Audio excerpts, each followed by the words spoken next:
porque ele está entre duas lideranças locais que lhe são úteis, mas que divergem no plano estadual. O Renan Calheiros, de um lado, o Arthur Lira, do outro, são dois inimigos, e o Lula depende de ambos, corteja o apoio de ambos. Ele ontem estava numa solenidade ao lado do Renan e do Arthur Lira. O Arthur Lira foi, inclusive, vaiado, e agora está participando de uma pagelança que interessa ao Arthur Lira. O Arthur Lira extrai do relacionamento dele com o governo, com todos os governos, foi assim durante a gestão Bolsonaro, repete-se agora sob Lula, ele extrai todos os benefícios que ele puder conseguir. Então, o Lula priorizou o restabelecimento do Minha Casa Minha Vida, ele rapidamente levou do Minha Casa Minha Vida para Alagoas e agora, em ano de eleição municipal, faz um palanque. Isso daí é um palanque, um comício. Neste comício, o Arthur Lira se serve dos recursos federais para fazer campanha para si e para os seus aliados lá em Alagoas. Interessa ao Arthur Lira eleger o maior número de prefeitos nesse ano de eleição municipal, porque ele será candidato a senador em 2026. E a liderança nacional pressupõe que quanto mais prefeitos tiver no seu estado, maior será a sua chance de êxito numa eleição federal. E ele vai disputar vaga de senador com o Renan Calheiros. Serão duas vagas em jogo. Provavelmente os dois conseguirão cadeira, né? Mas um conspira para que o outro deixe o parlamento. E o Lula se equilibra entre esses dois personagens. Agora, do ponto de vista prático, Fabiola, o auxílio formal do Arthur Lira para o governo Lula, o Lira é muito útil para aprovar lá os projetos econômicos, porque ele tem, de fato, uma liderança efetiva na Câmara dos Deputados e foi indispensável para fazer deslanchar as propostas que eram prioridade do Fernando Haddad, mas na outra ponta ele conspira contra, porque ele opera o orçamento das emendas, pendura um percentual cada vez maior do PIB no orçamento, na forma de emendas parlamentares, e ainda ontem restabeleceram lá, o Lula tinha vetado 5,6 bilhões em emendas, e o Congresso obteve de volta 3,6 bilhões e passou a ter, Fabíola, 51 bilhões para gastar. Deputados e senadores vão despejar nos seus redutos, nesse ano de 2024, 51 bilhões. É a mesma importância do pacote que o governo destinou para socorrer o Rio Grande do Sul. Exatamente a mesma coisa, 51 bilhões.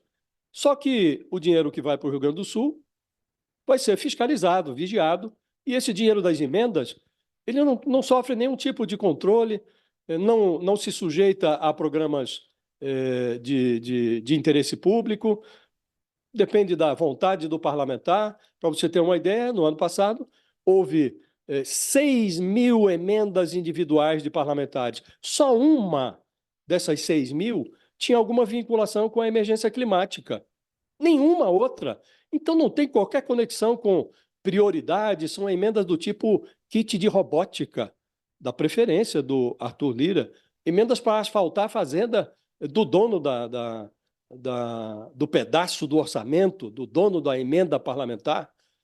Então, de um lado, ele simula auxílio ao governo, do outro lado, prejudica, porque costuma-se dizer, Fabíola, que a ocasião faz o ladrão. No caso das emendas, a falta de controle permite que o ladrão faça a ocasião. E se o Brasil fosse um país lógico, esse dilúvio gaúcho produziria um debate muito consequente sobre o uso e, sobretudo, sobre o abuso dessas emendas parlamentares. Que as verbas federais elas escorrem pelo ladrão porque os ladrões continuam entrando livremente no orçamento. Então, esse debate nós precisamos ter em algum momento. E o Arthur Lira é personagem central desse debate. Então, ele fala de polarização, que não fala contra a polarização, mas o que interessa aqui, Fabiola, é discutir o orçamento da União. E esse debate não interessa muito ao Arthur Lira, não. Você até abriu falando, né? Isso é campanha na veia, é claro isso. Mas a gente, quando estava falando aí dessa briga do governo com o Congresso, Lula, de certa maneira, acerta, então, o Josias, a fazer esse afago a Arthur Lira, a ir até lá, quer dizer, para conseguir as necessidades que ele precisa com o Congresso brasileiro. Lula acerta ao fazer essa articulação, porque se ele virar as costas para Arthur Lira, pode se prejudicar e muito, e perder ainda mais a governabilidade, ainda mais da forma como as coisas estão. O Arthur Lira, ele ostenta, Fabíola, uma autoridade que ninguém ousou ainda adequadamente desafiar. Então, o que eu receio em relação ao comportamento do Lula é, é, quando se relaciona com o Arthur Lira é sempre o receio de que o governo é mais concessivo do que deveria. Se nós formos analisar, o Arthur Lira hoje controla 2 ministérios, controla a Caixa Econômica Federal, controla a presidência e as vice-presidências da Caixa Econômica Federal. Ele distribuiu as vice-presidências da Caixa Econômica como bem entendeu. E aí ele chama um ministro de incompetente, o articulador político do governo, o Alexandre Padilha, e o governo chama, o Lula chama o Arthur Lira para conversar, depois não presta conta sobre essa conversa, não diz nem o que.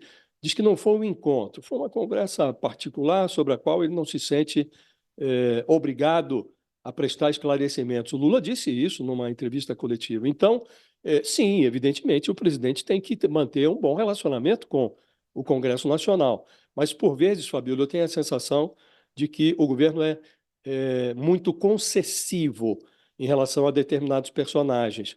E aí essas concessões acabam se revelando, sobretudo nesses momentos de crise, como o que nós vivemos agora, né? Se revelando excessivas, né? Nós estamos vivendo uma fase de emergência no Rio Grande do Sul. Estamos cientes de que o aquecimento global vai transformar eventos como esse no Rio Grande do Sul em algo cada vez mais corriqueiro e cada vez mais extremo, né? E a gente não tem nenhum debate consequente sobre a realocação do orçamento, a redefinição dessas emendas parlamentares. Não há esse debate, porque o Arthur Lira interdita esse debate. Então, sim, há acerto no que diz respeito à busca de uma harmonia no relacionamento com o Congresso, mas é preciso que o governo federal exerça um controle sobre o acesso dos parlamentares ao orçamento, de modo a impor algum interesse público, a impor alguma política pública aos parlamentares. Não pode continuar do modo como está. E esse esforço, o Lula prometeu durante a campanha que faria, ele dizia que o Arthur Lira era um imperador da Câmara e que isso ia acabar. Ele nem tentou acabar. Então, essa ausência de tentativa é o que falha no comportamento do Lula. E se nós formos analisar, Fabiola, o Arthur Lira é um dos grandes responsáveis pela polarização contra a qual agora ele fala, né? Porque se o bolsonarismo avançou como avançou, ele deve, em grande medida, esse avanço a personagens como Arthur Lira, personagens como o ex-procurador-geral da República, que não procurava nada, o Augusto Aras, né? O Arthur Lira se absteve de tocar adiante mais de 140 pedidos de impeachment, alguns deles muito bem fundamentados, contra o Bolsonaro. Por quê? Porque ele tinha interesse no orçamento secreto, que está na raiz dessa perversão orçamentária que hoje Uhum. contamina o orçamento da União, né? Sim. Então, ele tem responsabilidade no que está acontecendo agora também, Fabio.